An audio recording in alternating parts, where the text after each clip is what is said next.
week, and we are here on the NFL No Coast Bias podcast to touch on the big game. I'm Farzin Vestugian, and alongside Robert Zaglinski, Danny, and Nate. Danny, completely just blanked out on your last name. Remind me what it was? Troutman. Or what it is, rather. Troutman. Troutman. All right, well, we're off to a great start here on the podcast. Big Super Bowl week. Robert, you're going crazy, man. I think this is what. I'm sorry. I apologize, loyal listeners. I apologize, listeners and watchers. Go ahead, Farzine. I'm sorry. All right. Well, I don't know how to just get away from that, so we'll just go ahead and jump right into it. Big week, of course. Super Bowl Media Day or Media Night, Media Week. That's going on now, whatever you want to call it. A lot happening right now with the NFL, and the biggest storyline that's coming into this week is Cam Newton, and so many people still taking issue. And this is not just a Super Bowl thing. This has been a season-long thing, as the Panthers have been undefeated for a long time, up until week 16. And so many things have kind of came out. A lot of people still being negligent about picking the Panthers. A lot of people still naysayers, doubting them, and listen, Cam Newton and the Panthers have made it to this point, and as a quarterback, the quarterback's always going to be the most discussed player on a team. But looking at Newton right now and everything that he does end zone celebrations, all those dances, the Superman, whatever. He hands touchdown footballs to kids. He's got a swagger about himself, and he's different than most elite quarterbacks. He doesn't dress up in a suit and tie. I mean, he'll come with a leather jacket, designer jeans, fancy-looking shoes, and all, which I don't have a problem with. I mean, he's not. It's not like he's wearing something that's offensive to a group of people or anybody for that matter.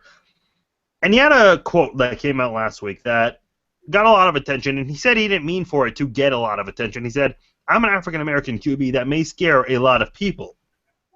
So, guys, I'll turn it over to you guys. To me, when I hear this, I think people are making way too big of a deal when there are other stories out there. I mean, this is a guy who has never been in trouble off the field. He's been doing these end zone dances and celebrations for he's been doing first down dances for quite some time. I mean, this is nothing new from Cam Newton. It's just now that the Panthers are winning and are prominent in the NFL, people are noticing, and I honestly sense a strong level of jealousy from a lot of fans that they're just upset because they don't have a quarterback like Cam Newton on their team, or a team like the Panthers going to the Super Bowl. Robert, where do you stand on this? I want to work off of Cam Newton's comments because I think there was a partial truth to it. He mentioned how the people aren't used to a black quarterback like him. Like you mentioned it too, dancing around, sort of celebrating in that fashion. I mean, we've had Michael Vick, we've had Doug Williams before, Randall Cunningham, but none of them were ever as flamboyant as Newton in any way, and people aren't used to it. And then you touch on it yourself. I mean, there are Seahawks fans having petitions to ban him from CenturyLink Field. As a sports fan in general, you're never going to be happy when a guy's like metaphorically dancing on the grave of your team when he smiles after scoring a touchdown, after beating your team, like Seahawks fans or Packers fans. You're not going to be happy. To me, it's a mix of race and sports hatred. What about you, Danny? I think absolutely it's a race-related thing. To kind of piggyback on Robert's comments.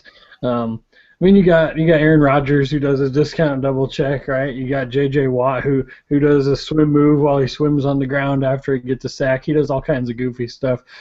Tons of highly respected, fun-to-watch players celebrate all the time, and they're all cocky. But here's Cam, who's going to be the MVP of the league, who does the same crap as everybody else, right?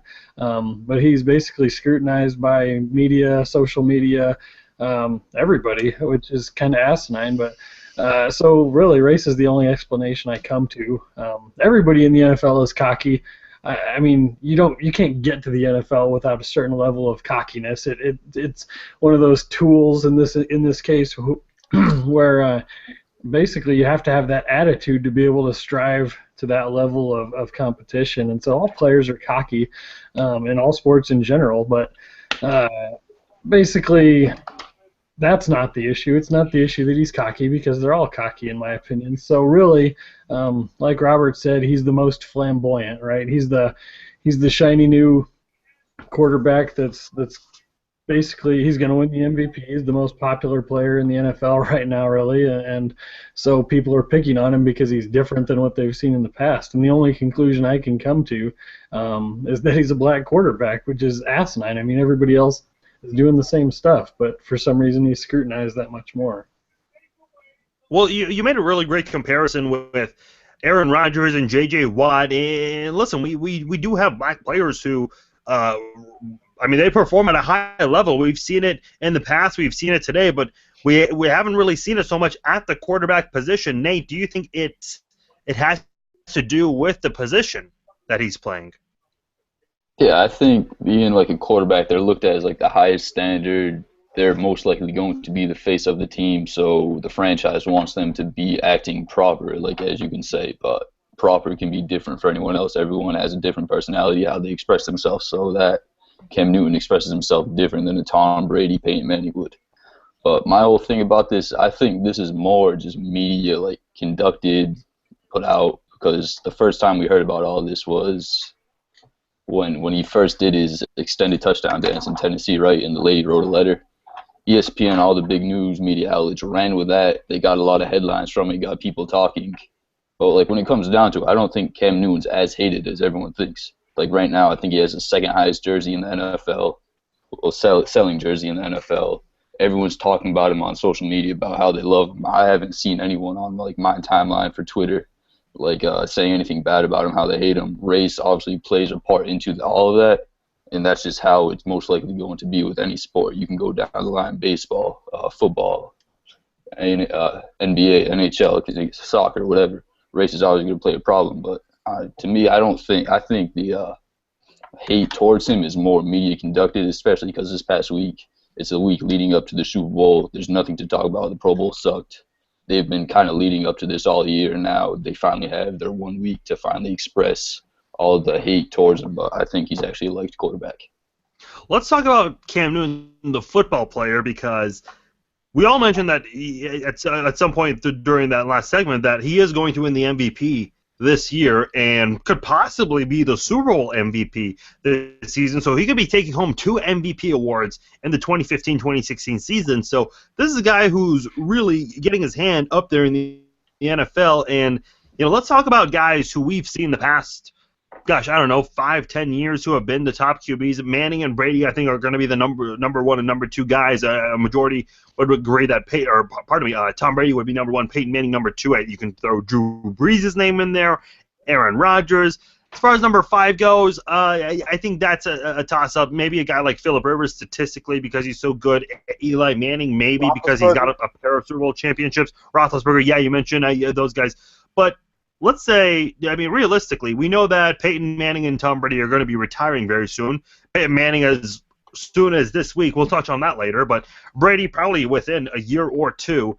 At this point now, I think we could be seeing a new level of elite quarterbacks, and Cam Newton has to be on the conversation for this one. I'll start with you this time, Nate. I don't think there's a doubt in my mind that Cam Newton is going to be the next top-notch quarterback for the next 10 years in the NFL once Manning and Brady step down and pass on the torch. Do you see it that way? I'm going to have to disagree. I think this whole Cam Newton as a quarterback, his play this year is getting a little exaggerated. Do you guys remember Matt Ryan a couple years back, one of the seasons he had when the Falcons went 13-3? Yeah. Mm-hmm. He was putting up Cam Newton-like numbers this year, and everyone said Matt Ryan was the next greatest thing. Basically how everyone, they see what they see at the time and then just overhype him. Cam Newton's only been in the league 5 years. This is the first real year where he's putting up great numbers. His team's playing great. I'm just going to have to pump the brakes on it until we see a consistent play with Cam Newton. Danny, do you agree? I disagree with Nate. I think that, and I don't know that it'll be a 10-year-long thing, but I think he's definitely going to be in that elite group of players for the foreseeable future. I mean, look at what he's doing with the talent around him. He's turned Teddy Ginn into a touchdown machine. He's brought Philly Brown to somewhat relevance. He's got Greg Olsen obviously on the team, but you start to get some weapons around him in terms of wide receivers, and maybe a younger running back. Once Jonathan Stewart's he's coming up on his next tier is 30 years. He's 30 years old, I believe, and so you start to get some better players around him on the offensive side of the ball. I think this team is going to be relevant for a lot longer. That defense is stacked, so that's going to keep him in games and everything, and I think he's going to continue to perform as well, if not better, with some better weapons around him in the years to come. Where do you stand on that, Robert? Yeah, I'll have to take Danny's stance, and Danny's mentioned it perfectly. I mean, Newton's the guy that's elevating his teammates. He doesn't have the best offensive supporting cast. His offensive line is decent. It's not fantastic. It's not one of the top lines in the league. Like Danny said, he's making Ted Ginn and Philly Brown relevant. That's what great quarterbacks do in any sense, and that's what Newton's done. With Matt Ryan, to go back to that, Matt Ryan has had a regression with coaching staffs. He was sort of elevated by having a great receiver duo in Julio Jones and Roddy White, and having the Hall of Fame tight end Tony Gonzalez, and one of the best offensive lines in the league. And when he doesn't have that, he has been able to play well. I think Newton, objectively, this season is better than any season Matt Ryan's ever had, and it's not the first time that Newton's ever put up numbers. I mean, this was a guy that was also Rookie of the Year 4 years ago, so he's played well before. He's put up numbers. This was a playoff team 2 years ago when they were 12-4.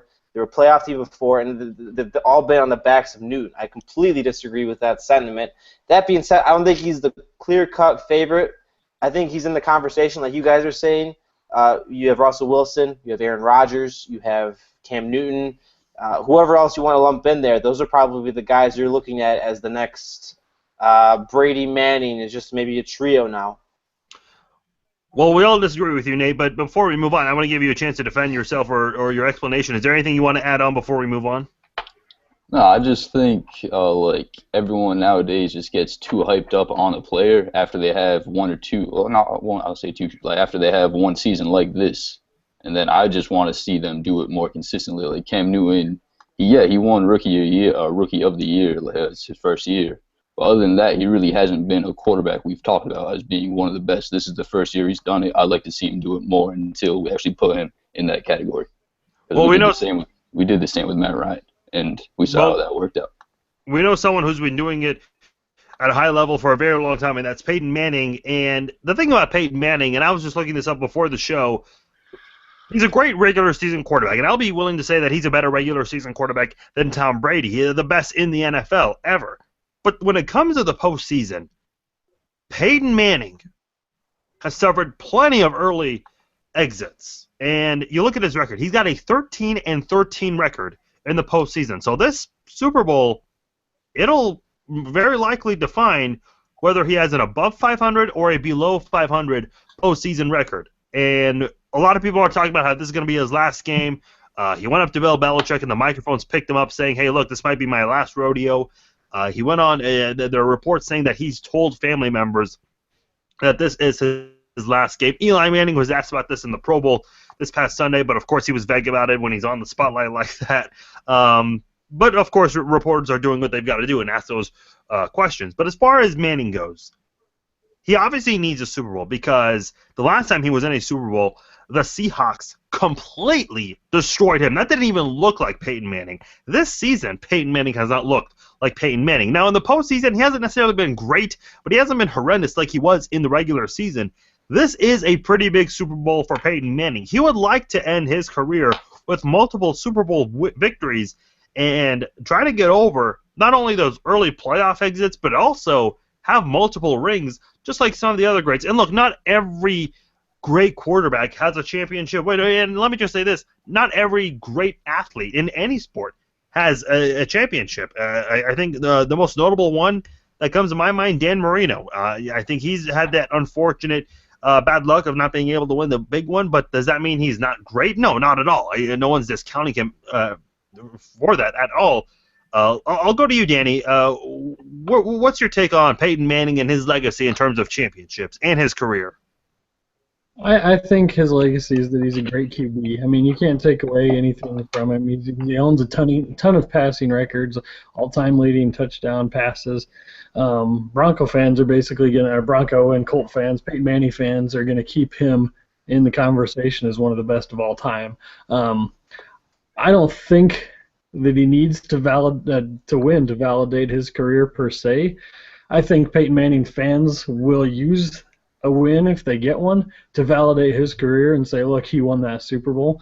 But my opinion on that matter is that even if the Broncos win the Super Bowl, it doesn't validate Peyton Manning to another level. I think that this year, if they win the Super Bowl, it's not on Peyton Manning's shoulders. He wasn't the cause. He's been injured half the season or more than half the season. When he has the first 6 games or however many before he got hurt, he led the league in interceptions thrown. He has not got them to where they are right now. So I think that, like I said, Manning fans will use it if they win to validate his career, but they shouldn't because it's not on him. But like I said, not to take anything away from the guy, he is a great quarterback. But like you said, he's been a very average, if not below average, playoff quarterback. And so, in all honesty, I kind of hope that the Broncos don't win, so I don't have to hear their fans use this Super Bowl as validation for him being elite. You know what I mean?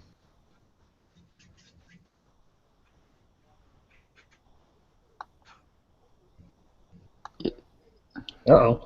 I think it's frozen. He'll be back. Robert, you go. Yeah, Barzine, you there?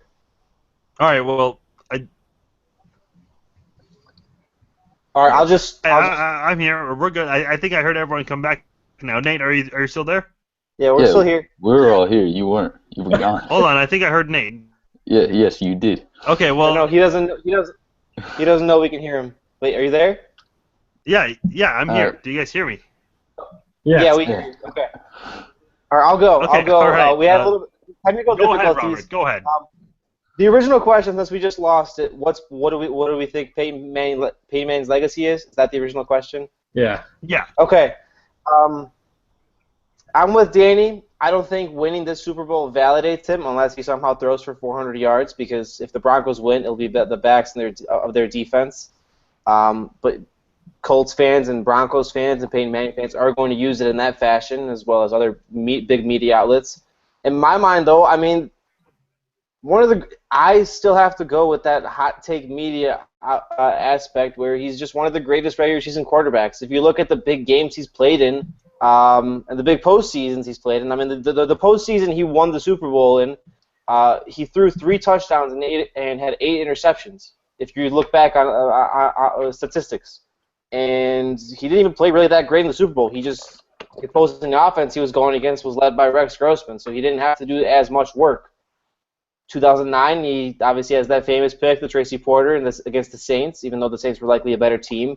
And then, as Farzine mentioned, the Super Bowl in 2013, where they were just obliterated, where Peyton and the Broncos were just completely obliterated in their record-setting offense. Now, in all likelihood, a loss to the Panthers probably puts a stamp on that legacy, but whether they win or not, I'm still going to look at him as a guy that maybe wasn't as always prepared in the big games.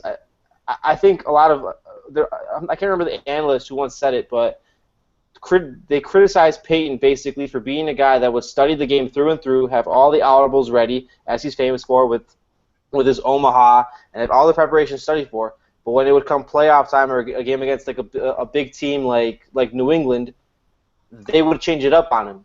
They would completely revamp everything and with things he hasn't seen and start playing bump and run coverage with his receivers, and then you don't see the Peyton Manning that's as prepared. And that's sort of how I'm going to see him forever. Nate, I was trying to ask this a moment ago. Being in the Boston area, I'm sure this is heavily discussed with the local media there because he's heavily compared to Tom Brady. So what can you tell us from what you've been hearing from Patriots fans on a subject like this? It's basically the same thing Danny and Robert said, that we don't want Peyton Manning to win the Super Bowl because that's all we're going to hear is, oh, Peyton Manning, he's the best quarterback ever. He has 2 Super Bowls now instead of 1, even though this one he did nothing for it. He's the greatest regular season quarterback ever. There's going to be no one better than him. That's just a fact. The numbers he put up in the regular season is just crazy. He threw for 55 touchdowns. Come on, that's unreal. On HGH, I'll just throw that asterisk in there, but we don't know about that yet. Whoa. Yeah. Nice segue. Yeah, but it's Well, just... it is. It's Peyton Go ahead. Manning. this Super Bowl doesn't matter for him at all. He's just there. He's playing quarterback. He's Trent Dilfer of this team. You throw Trent Dilfer right now on this team, and they put up the same exact numbers on offense. That's all it is. Like Trent Dilfer right now? Yeah, Trent Dilfer right now. You take off his suit, you throw on an 18 jersey, and he's playing quarterback for the Broncos the exact same way as Peyton Manning. They probably both have the same arm strength. That's who Peyton Manning is now. This game has nothing towards his legacy. That right there is a hot take. Well, by the way, you mentioned the HGH. You made that reference there. The NFL did announce just shortly after our show last week that they are going to investigate the whole HGH situation as it was reported through an Al Jazeera documentary, which I don't know if you guys had a chance to see it. It was really interesting to watch, and the amount of athletes that were linked to this. A few of the Green Bay Packers players were involved on it. Clay Matthews, Julius Peppers at the time. And then, late in the documentary, they mentioned Peyton Manning, of course, saving the biggest for last. And just hearing the doctor who talked about how he prescribed the HGH to Manning's wife, and just to talk about it is very interesting. So I'll be intrigued. It's not really a big story, which is surprising to me because it is Super Bowl week. And if this was Tom Brady, and listen, with everything the Patriots have dealt with, we all know that this would have been headlining going into the Super Bowl, but that's a topic for another time. Let's talk about Super Bowl memories, because I think as football fans, our first Super Bowl, or maybe our favorite Super Bowl, our biggest Super Bowl, might be a very intriguing story, and one that we could share with kids, grandkids later on down the road.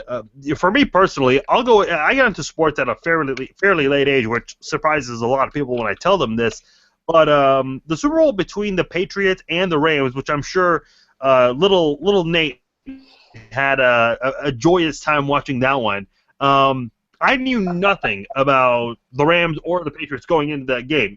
Little did I know the Rams were 14-point favorites in this game, and it turned out to be a very close game. And, of course, you had Adam Vinatieri with that game-winning field goal as time expires. I mean, for me, that was my first Super Bowl right there, and I think that Super Bowl set the tone for the next several Super Bowls up until this point, because we've seen many close Super Bowls come down to the wire.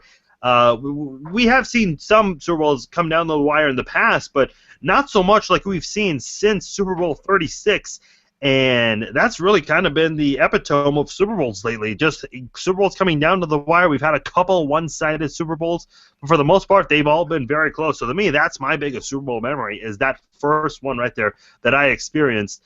Nate, I won't ask you your favorite Super Bowl memory. I'm going to ask you your favorite Patriots victory. I think that's a better way to ask you. I could talk about the first three, but to be completely honest, I don't remember them as much as I would now, just because I was 6 when the first one happened, then 8 and 9 the next 2 years in 03 and 04. So I'm going to have to choose last year's. Just the way the game played out in the second half, just Tom Brady leading the comeback, and the Seahawks drove down. Chris Matthews, I think that's who it was, had that ridiculous catch. And I have this app, Time Hop, on my phone, and it shows you past tweets, Facebook posts. And I was just reading through it, just my tweets from I think 9:59 to 10:10 was just night and day. It was me flipping out that Chris Matthews had a David Tyree catch that the Patriots could have lost because of another catch like that, and then Malcolm Butler having one of the best plays in Super Bowl history on the 2-yard line interception from Russell Wilson. It's something I'm always going to remember. I can still act it out in my head to this day, that whole sequence. Danny, what about you? So mine, I was pretty young, so I don't remember specific details about tweets, mostly because Twitter wasn't invented during mine, or barely. Actually, the internet wasn't really a thing during mine either. But it was 1995, Super Bowl 29. Niners beat the Chargers convincingly. It was one of those blowout ones, kind of almost as bad as we were talking about with the Broncos and the Seahawks a couple years ago. Ended up being 49-23. Jerry Rice, who is my favorite player of all time, and in many people's mind, the greatest football player of all time. He put up 150 yards and scored 3 times. Steve Young threw 6 touchdowns, and they dominated basically every aspect of that game. As you guys probably know, I'm a Niner fan. Who knew? But I don't remember a lot of specifics, but I do remember a few certain plays, highlights, and things of that nature.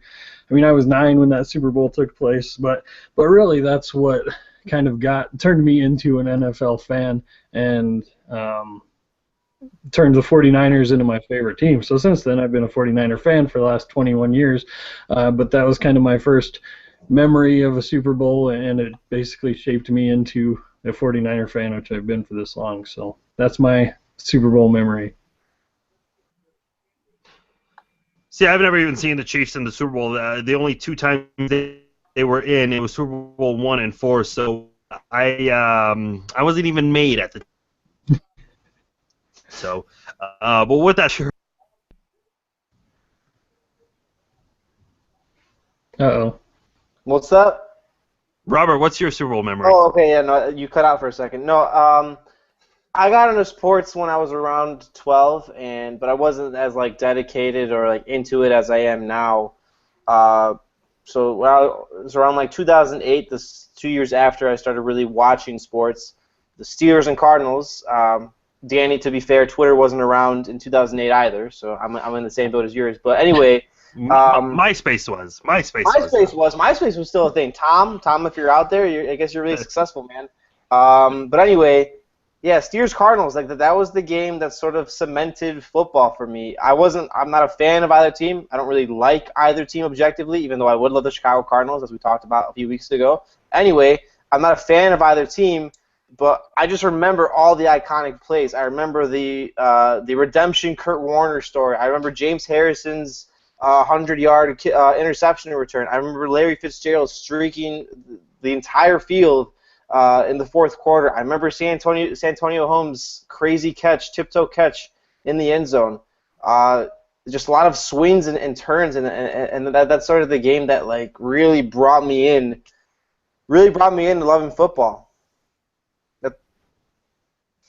Yeah, and that Cardinals offense too. You mentioned Kurt Warner kind of reviving his career. Also, really just purely dominated too with that offense too. He had Anquan Boldin, Larry Fitzgerald, Steve Breston. All, if I'm not mistaken, had 1,000 yards receiving that year, which is completely rare.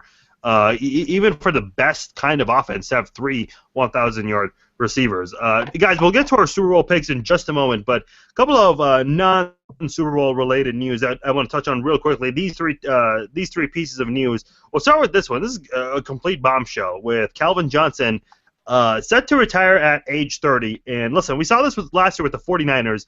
Patrick Willis was 30 when he retired, had a nagging toe injury, though, that sidelined him. Even though it was shocking to us, there was still a reason for it. There was also several 49ers retired, but still some surprises. Chris Borland, who had a phenomenal rookie season as a linebacker, was 24, just one season. That was it for him after 1 year in the NFL with the 49ers. But Calvin Johnson, there doesn't seem to be a set explanation as to why he's walking away from the game at age 30.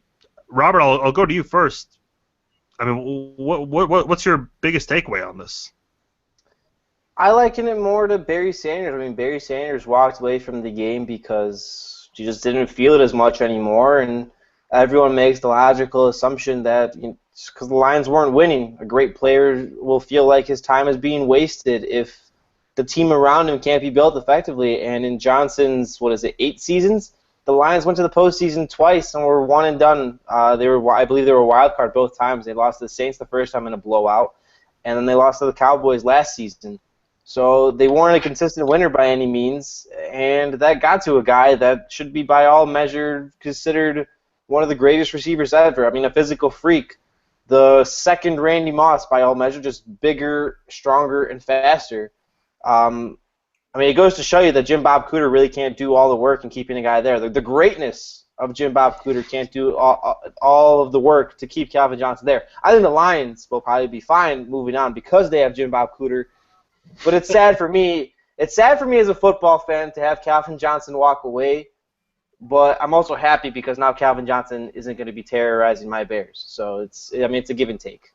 Obviously, I prefer the latter. And he's been through a lot with that organization. So many different head coaches and offensive coordinators, so many staff changes throughout his time since he was drafted by the Lions. He's even gone through an 0-16 season, which turned into a 19-game losing streak before defeating the Washington Redskins. I mean, Nate, that can really drag on mentally, just had that limited amount of success. You just took that right from me. I was just going to throw out the 0-16 mark. Say about, you should have just retired right there, just called it a career. You go 0-16, you're the best receiver in the game. You got to do something about that. Just call up the Lions, tell them you're done. But it just, for me, it just shows, unfortunately, where the NFL may be heading with some of the star players. I know you mentioned some of the 49ers players earlier. If players aren't getting it done or they just don't want to put any more hurt on their body at a young age, they may just call it a career. Calvin Johnson has even better of a choice to do because he does play for the Lions, but I still don't think he's done. I predict he comes to the Patriots or a winning team. I think he'll somehow force that into it because at 30 years old, he still has a lot in him. I don't think he wants to quit the game. He just wants to quit the Lions. He's gone through way too much with him. It's probably killing him inside. We saw the vine during the Thanksgiving game, I think it was. No, the Packers game, when Aaron Rodgers basically forced him into retirement a few weeks earlier when he hit the Hail Mary and Calvin Johnson just sunk off the screen. But I think he'll be back. Well, see, the thing is, in the NFL, sure, there are those franchise tags, which that's the business part that nobody likes, especially the players, because they would rather sign the contracts and talk it out, have their agents talk it out, rather than go through that. But outside of franchise tags, as long as you're not under contract, you have the ability to choose where you want to go. And a guy like Calvin Johnson, look, why wouldn't the 31 other teams not want him? If he's a free agent today, all 31 teams would be. I mean, they will call him. They will call his agent. They would be crazy not to. Danny, couldn't he do something where he just doesn't play for the Lions if that's the case? If that was the case, you would think so. But I kind of look at. I don't know if that is the case or not. You know, you look at a guy like Barry Sanders, or the other one that comes to mind for me is Robert Smith, and in his situation, it was just kind of, he retired in his prime, coming off the best season of his career at 26 years old, and basically said, you know, I've had enough, I've made enough money, I've accomplished what I wanted to accomplish, and I'm going to move on so I don't risk injury or getting hurt or having brain damage or something along those lines, and left at the height of his career. So maybe it's that type of situation, but it's one of a couple things. Either way, I mean, that guy, his legacy, it's great, but it's not quite as great as what it could be with even 2 or 3 more years. Like, he's got 11,000 yards, 83 touchdowns, a couple other stats. He holds the single-season record for receiving yards, and with 1,964 4 years ago. 27th in yards all-time, 43rd in receptions, 22nd in touchdowns. So with 1 or 2 more years, he could virtually be top 10 in every statistical category as a receiver and put his legacy, you know, up here. But he is, like Robert talked about a little bit, kind of the prototypical receiver. He was kind of the first of his type. You know, you had guys like David Boston, who was just a 230-pound freak of nature who that was the first real big wide receiver we saw, but he wasn't that good. You know, he was decent, but then you had Calvin Johnson, who put that athleticism along with that size, and he was virtually unstoppable. And we've seen that happen. We've seen receivers come out just like him for the past several years since Calvin Johnson's been in the league. So in that regard, his legacy is basically being the first of his kind as a freak athlete wide receiver. So, like I said, I'd like to see him come back for another couple of years and solidify himself as, you know, a legendary player, a top 10 type of guy, but I don't think he will. But where do the Lions go from here? As far as Jim Bob Cooter can take him, really. That guy's basically bound for greatness, so wherever he wants to go, that's where the Lions will go. Well, you mentioned... Go ahead. Oh, sorry. 2 things. One, to add on, Danny, thank you. Jim Bob Cooter, I mean, since he became offensive coordinator midway through the season, Calvin Johnson had a resurgence. That can't be discounted, so the Lions are headed for greatness. Second, before you continue, Farzine, question for everybody, just quick answer. Is Calvin Johnson a Hall of Famer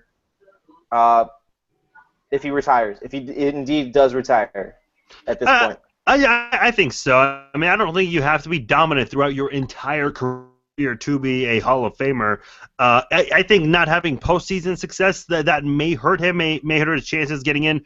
Well, listen, we all. I mean, look, we're smart people. We know that. There are great players out there that have been on struggling teams. So, and listen, he's been a dominant wide receiver ever since he came into the league. He's always been one of the top guys each season. I don't recall him ever performing at a very bad level. So I think he's going to get in. There are a lot of players that are in the Hall of Fame now who had maybe 5 or 6 great seasons. So I say yes. Nate? What about you, Danny? Or Ned, I hope so. I don't know if. Go ahead. I hope so. I don't know if it'll happen. I mean, one thing that'll help his cause is that he almost broke the 2,000-yard mark as a receiver in a season, and he currently holds that record. So maybe in 5 years, if he still holds that record, he's got a lot better chance for having arguably the best season as a receiver. But I hope so, but I'm not 100% on it. I don't know if it'll happen. Nate, what about you? I think he'll get in. This simple as that. From what he did during his time in the NFL, he was the most dominant receiver we've seen since Randy Moss. So yeah, he's getting it. Well, he did create the Calvin Johnson rule too. Sorry let's move on to Johnny Manziel. And I don't want to touch on this too much because it seems like whatever Johnny Manziel's doing, he's in Vegas. Let's make a story out of it. But the fact is, he was supposed to be doing something with the Cleveland Browns with his rehab, with I believe a concussion or an injury of some sort, and he didn't. And that's why it was news. And now he's in the news again because he reports that his ex-girlfriend's reports are saying that he is set to be a free agent in March when free agency opens up, and he could be free to sign with any team out there. There's word, and this is coming from Manziel, according to his sources, that the Cowboys, Chiefs, and Texans are interested in him. Cowboys, Texans, listen, they're both desperate for a quarterback. The Cowboys have Tony Romo, who'll be turning 36 and dealt with injuries this year. If he gets injured again, do they want to go with Matt Castle and Brandon Weeden again? The Texans, listen, I think if they had a good quarterback, they definitely would have won in the playoffs and probably could have gone deep, but is Johnny Manziel really the answer? As far as the Chiefs go, look, I think you can use some room for improvement at the quarterback position, but listen, Andy Reid, look what he did with Mike Vick and Marcus Peters, guys who have had trouble in the past, and they really not just turned their careers around, but turned their lives around under Andy. And I use Marcus Peters with the career part loosely because he had trouble in college and not necessarily in the NFL. So Andy Reid just has a knack for helping these kinds of guys get their life straight and have a better pro football career. Nate, I'll let you take it away here. I mean, Johnny Manziel, he has all these personal issues off the field, and listen, it's going to be hard for a team to really throw the dice on a guy like him. Yeah, before, I just have to touch on something. Did you say if the Texans had a quarterback, they would have won in the playoffs this year? I think so. Why not? I mean, they have a really great defense. I think they've got some of the offensive talent. They just didn't have anyone under center this year. So you thought the Texans, you thought the Texans would have beat the Chiefs or any other team in the playoffs? This is what I was getting at. The Chiefs didn't play great in that game, sure. And if they had a quarterback there, I would have picked the Texans. But I mean, it's a hypothetical situation. You don't know for sure. I'm testing your fan because I heard that. It caught my eye for a second. I was like, wait, I don't know if he meant what he had to say. I want to clear it up for you. I was trying to help you out there. But yeah, for Johnny Manziel, he's done. If he can't get his act together, he's done. No team. I don't think the Cowboys is a good fit. He'll be back in Texas, reliving the Texas A&M days. He's not mature enough to do that, so that won't happen. In Houston, I don't think Bill O'Brien will put up with him at all. We saw what he did with Ryan Mallett. He was late for practice one day after on Hard Knocks when Brian Hoyer beat him out. He slept through his alarm, said he forgot to set it or whatever. Now he's the quarterback for the Ravens. And the Chiefs, I guess a city like Kansas City isn't like too like high class, like not high class, high profile, like a Dallas would be if you went to like the LA Rams, New York, for example. So I can see the Chiefs maybe working, but even that, I just think Johnny Manziel just doesn't have what it takes mentally to be a quarterback. He still wants to relive the college days and all that. He just wants to party. Well, Robert, it is worth noting in the 2014 draft when Johnny Manziel was falling, there were a lot of reports, and Adam Schefter, I think, was first to mention this, that the Chiefs were going to try and draft him had he fell to their spot at 23, but that did not happen. And said the Browns traded up, so maybe he could land back with the Chiefs. But as far as your take on Johnny Manziel, I mean, what do you think with him in his career, in his personal life? I'm not normally one for conspiracy theories, but I was reading some interesting stuff on Twitter that possibly no one can be as dumb as Manziel, that he's only doing this because he wants out of Cleveland, objectively the worst organization in the league. I mean, that's a great stretch. I mean, it'd be genius for him to do it, but I'm more with Nate. I don't think he has what it takes. I think the pressure gets to him. I don't think he's enough of a professional.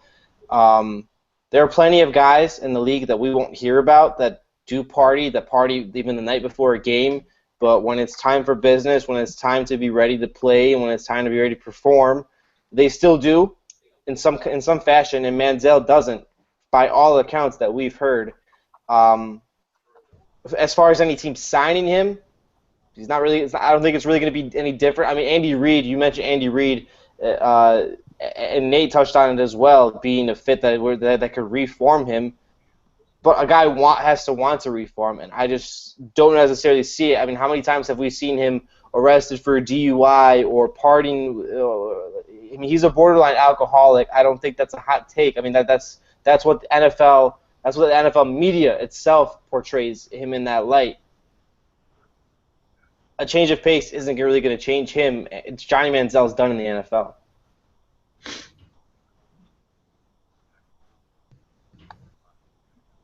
Daniel. Oh. You guys there? Yeah, we're there. Okay, Farzine froze. What's that? I thought everything just stopped. So I think... Danny, go ahead. I think that he does land another job. I don't think I don't know. Somebody's going to take a chance on him. The situation being, and basically I've read headlines at this point about what his last issue was, but everybody's gun shy lately. If with any incident that has the word domestic in it, with the of the Cowboys, hence the Greg Hardy hiring last year. So I think he wants to be in Dallas. Hell, he lives in Fort Worth. He's right there in his hometown. I think they're plenty willing to take a chance on him. Jerry's wanted him since the draft. I think he gets a chance in Dallas. I don't think he does anything with it. I don't know if he gets in trouble again this year, but I don't think he succeeds in any fashion in Dallas, even if he's given the chance. Like you guys kind of alluded to, I don't think he's got the maturity level to perform. He's not structured enough. He's not disciplined enough to sit down and say, hey, I want to be a great quarterback. I'm going to do what it takes. Because what he's doing, unless I don't want to downplay addiction if that is indeed what he struggles with, but it seems like he's just a partier more than anything. So I think that basically he's going to be given another chance, but he's not mature enough to move on and be good, and that he's washed up and out of the NFL in a year. That's what I think. I'll just throw out another thing, too. This will be a nice little segue. I think teams will be more happily open arms, whatever the hell you want to call it, to take an RG3, Colin Kaepernick, any other quarterback on earth than Johnny Manziel right now. That's probably all right. Last time before we move on to our picks, Colin Kaepernick reportedly wants out of the 49ers and wants to move on to the Jets. I mean, talk about being straight up front with the public, I guess. Danny, is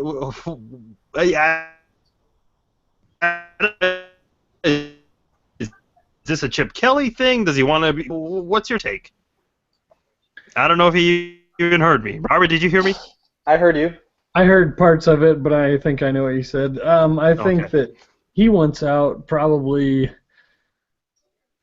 just because all the changes going on in San Francisco. They're not a successful team. Everybody wants to be on a winner. I don't know why you pick the Jets of all teams, but he wants to get out of that situation. So maybe him and Chip Kelly don't get along. Maybe Chip doesn't think he's the future. He doesn't think Chip Kelly is the future. However, whatever the reason being, he wants out. as a 49er fan, I'm just fine with that because after they hired Chip Kelly, I said, oh no, they're going to keep Kaepernick and he's worth something like 18 or 19 million dollars. But if they cut him before April 1st, they don't have to pay him a dime. So he hasn't even been playing. They've been playing Blaine Gabbert. Granted, Kaepernick was hurt, but I don't think he's the answer in San Francisco by any means. So the fact that he came out and said that today, I was pretty excited because I don't think he's the answer. I don't think Chip Kelly's the answer either. But if I don't think he's going to progress Rant. I don't think he's going to progress that team at quarterback. So I'm fine with that situation of him wanting to leave. See, it's interesting to me because this is a guy who took the 49ers to a Super Bowl not too long ago when he filled in for Alex Smith when he got hurt. So, I mean, here's the situation where he gets injured and now he doesn't even want to be retained. Funny because the guy who he replaced was in a similar situation a couple of years ago, but I think he'll definitely be wanted by some teams when he hits free agency. But, Danny, I'm going to turn it over to you now for the roundtable because I know you're very well-rounded with sports gambling and betting odds, and every year in the Super Bowl, I mean, there are always some great, funny Super Bowl, basically things that you can bet on. I'm sure there's an Omaha bet. I know there was one a few years ago when Peyton Manning went to his first Super Bowl with the Broncos. There are always crossovers with other sports. I think now with politics they're doing that as well since this is election year. So, Danny, give us a few Super Bowl betting odds, and myself, Nate, and Robert, we will give our over-under on those right there. So go ahead, give us our first one. So there's always your typical stuff like coin toss and national anthem lengths and this sort of thing. Coin toss is a pretty simple 105 to win $100, but those are some of the regular ones. You've got a lot more specific ones. So kind of we touched on some of these a little bit earlier, but now we got some odds to place to them. So will Manning announce his retirement after the game? The odds on this are 5 to 1. You put down $100, you win 500. Wait, so I say yes. Yes. Robert, do you agree? Wait, in the post game, right in the post game. Correct. Right after the game. No. Interviews. Oh man, I take that back. See, that's a tough. Hold on. That's tough for me because if he wins, it'll be yes. If it's a no, it'll be a tearful goodbye the next day or on Tuesday. That I agree with. I'll say no. I think Peyton Manning retires in a Papa John's commercial. Papa John, All right. Papa John comes out. I'll go no. I say yes if he wins. What Robert said. I agree with how Robert put it out. But I do have to ask, is there like an over-under how many like nationwide or how many Papa John's commercials will be played in the Super Bowl? I haven't noticed that part, but there is another real fun one that's got an over-under on it, and it's how many times will the announcers say the word dab. Over-under is set at 2. What do you guys think? Oh man. Oh gosh, over. Phil Simms is announcing it, right? Yeah. At least 15. It'll be over. Cam Newton doing the dab on the sideline again. Dab. Okay. The thing with that is though, like Phil Simms might mistake the word. Like he might say rab or he might say like pab. Like he might forget altogether what Cam Newton is doing when he's celebrating a touchdown. I'll still say over. I'll probably set it around like 10. I mean, it'll be all in one individual Phil Simms rant on the first touchdown for the Panthers. That'll be it. So we're all going over on this one. This is already my favorite segment that we've ever done here on this podcast. What else do you have, Danny? Will Manning be spotted crying during the game? 6 to 1 odds. I say no. Nah, he's not a crier. He's an injector of HGH. No, we won't. Wait. Yes, we will. During the game or like okay, if the four. All right, this will be spoiling it, but obviously towards the end of the game, with the last few minutes, we will see a visible tear. We will see a visible tear, just like a little, with a Manning face, of course. You never know; it could be a happy or a sad tear. So your pick is happy, completely a happy spoiled. if he loses. A happy if he loses. What? Oh, I mean, if you win, people get emotional. Oh, joyful tears. Okay, well, obviously I'm saying no. He doesn't come off as like a crier. If it was Eli, I would say I would bet my whole life savings on it. Could you just imagine the tears coming out and then like the little red blotch on his head? I'm still almost saying yes because I want to see it, because just the helmet squeezing his head for the last time, and then just like this, I want it. I want it so bad. Danny, what's next? What color will the liquid be that is poured on the winning coach at the end of the game? This is always the best. Okay. If it's Broncos, it's got to be orange. I feel like that's a given. And then for the Panthers, I feel like water. I'll say water. They'll put water. Blue Gatorade. Blue Gatorade, that's pretty popular, isn't it? Blue Gatorade is going to be pouring on Ron Rivera. So I'm saying clear. I'll go clear. Do you like have to choose which team? You'll go clear water or dirty water? No, it's just it doesn't matter. The winning team, what color liquid's done. All right. If it's the Panthers, it's going to be clear because I feel like they don't drink Gatorade as much. And if it's the Broncos, it's going to be orange because Manning needs electrolytes. Are you on their sidelines? Got to do research. Come on. Blue Gatorade out of the way. But anyway, yes. One here. Steph Curry, as we know, is a Carolina Panthers fan for some reason. What will Steph Curry be wearing if he is shown on screen? One, a personalized Steph Curry Panthers jersey. You don't even have to name anything else. That's it. He wore that to his practice. A Cam Newton jersey, a different team jersey, or no jersey at all. I'm gonna go with no jersey. No jersey. It's going to be the not Cam Newton, Steph Curry 30 white personalized jersey. He wore this to a Golden State Warriors practice during the NFC Championship game. If he wears that to a practice, he's wearing that to a Super Bowl. You can't be seen in the same thing twice when you're that caliber of rich. First of all, Danny, Steph Curry, he's from Charlotte, so there's a reason he's a Panthers fan. He's from Charlotte. He grew up there. Second of all, he's going to be wearing a Cam jersey. He's going to be dabbing. He's going to be doing all that crap that ESPN will make sure you see. A lot of times with the celebrities and rich people, as Danny likes to put it, rich caliber of people, they always try to dress up really nice. You don't really see these people when they sit in the owner's press box. Because let's face it, they're going to get the special royalty treatment. You don't often see them wearing a team's jersey. Maybe they have a pin somewhere on there, but no, I say no jersey. No. Okay. LeBron during the Ohio State Championship game had his own personalized Buckeyes jersey with not even James on the back, just LeBron with a 23. Steph Curry is that type of guy. I'm telling you I that guess right now. some people do, some don't then. Okay, you know what? Steph is going to be wearing his own personalized jersey. I agree with Nate, with blue and white Jordans and some kind of jeans. This is the fashion segment on No Coast Bias. He's an Under Armour guy. Come on, he can't wear Jordans. That's cross. Come on, what else? He'll just put duct tape over it. It's fine. What else do you have, Danny? How many wings will be sold by Buffalo Wild Wings? Over under 12 million. God, I like that you asked that. I just saw a promoted post on Facebook that Pizza Hut. They're saying 16 million pizzas will be served this week. So Buffalo Wild Wings, that's a good one. I mean, that's obviously like the go-to sports bar. They seem to have it in every market just about. I say over 12. I'll go over. I just feel like those kinds of places are always going to be packed, especially in Carolina and Denver, those areas. So I'll go over. Nate? I'll go over. Oh, go ahead, Nate. No, I was gonna say you can go.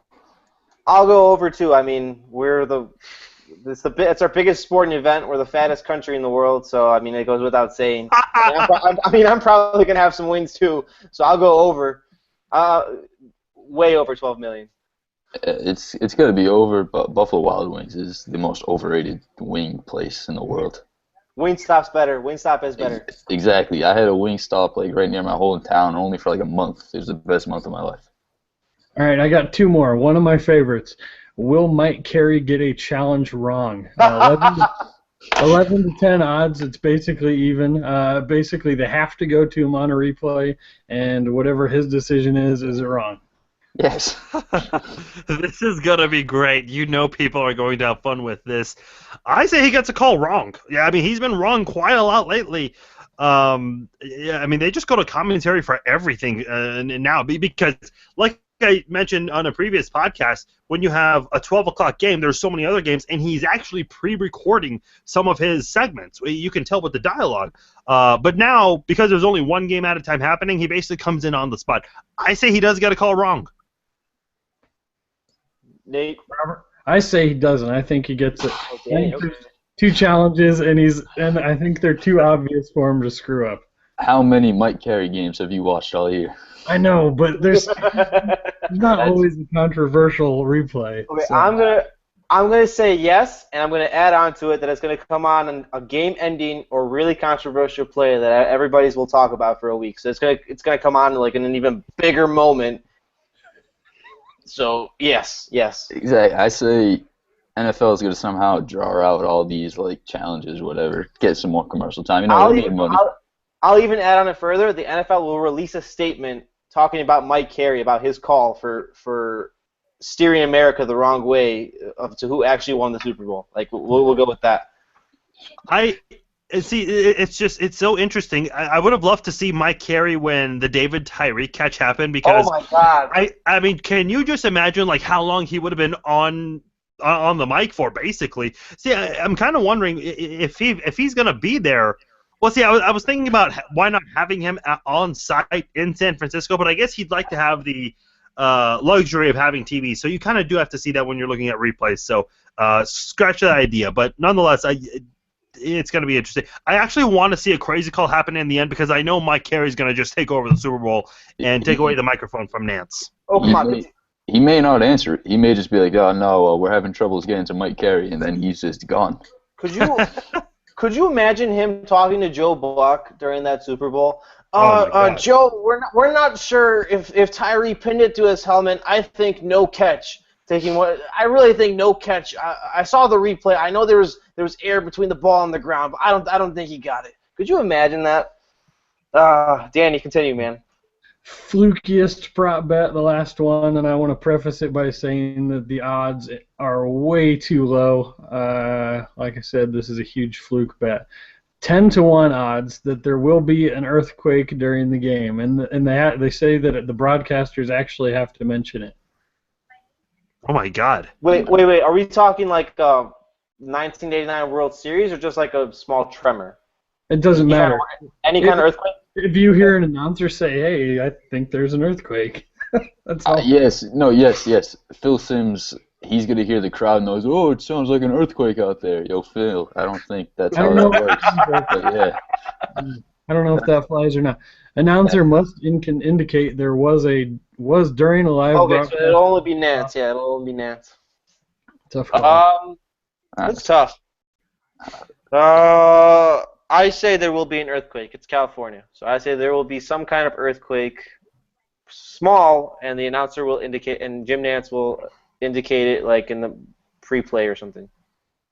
I say yes. And I hope that doesn't happen. I'm going to go with no. No, a small one. Not nothing that really affects the game. Something that Californians are used to. That's what I'm saying. I didn't say. Come on. I didn't say you said anything. I'm just saying I hope there is no earthquake. How often do earthquakes happen? Is it like a once-a-year occurrence or what? You need to do research on that. I don't think earthquakes are that common. I know they happen, but not like. I'm sure they happen pretty often in California. I mean, they're next to the biggest fault line or they're really close to the biggest fault line in the world. I mean, no, I know that. I'm just talking out of my ass, but I'm still saying it. I don't think like an earthquake just like pops up like every week. It's like, oh, it's Sunday at 2:00, time for the earthquake. I think it's more like something that just happens. Here, quick Google search before we move on. Hold on. How often do earthquakes happen in California?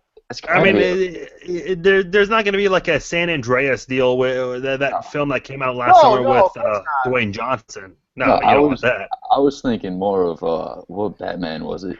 Was it Batman Returns? I don't know. There's one where Bane just comes through and just destroys the football stadium. I think it's like, who's the receiver? That's Antonio Brown, maybe? Hines Ward. Hines Ward. I knew it was the Steelers just running. It's like, that's what I think. I think Bane's going to come down. Robert, what do you have? I was right. In 2014, over the 365 days in 2014, There were 631 earthquakes ranging from a magnitude of 1.5 or greater. Yeah, is that What, in the world or where? In the Bay Area. Holy Christ, I did not know that. Wow.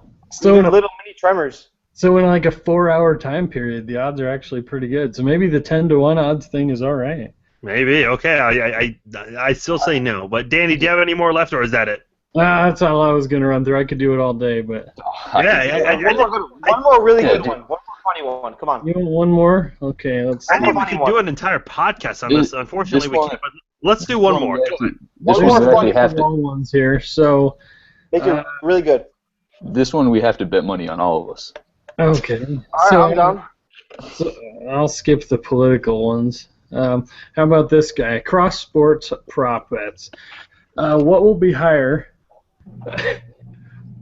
DeMarcus Cousins' points and rebounds combined on February 7th, or Cam Newton's rushing yards during the game. I'll go with DeMarcus Cousins. I think Denver's defense is going to hold him. Nope. Cam Newton's rushing yards. DeMarcus Cousins is hurt. Come on. Oh, okay. I didn't know that. Like, I'm not well rounded with the NBA. What has Cousins been averaging? What has he been averaging? He's been averaging like 28 and like 15. He's been unreal. So we're saying his combined points and rebounds versus Cam's rushing yards? Yes. Who is? All right, Cam's going to break off a 50-yard run. Absolutely, Cam Newton more. Absolutely. I don't care about Denver's defense. Denver's defense means nothing. I'm pretty sure DeMarcus is hurt. He like limped off the court yesterday, 2 days ago, so he's got to be hurt. He's gonna probably sit out. Cousins, he's going to put up 50 anyway, and Cam Newton's still going to have more than him, so it's fine. Cam Newton more.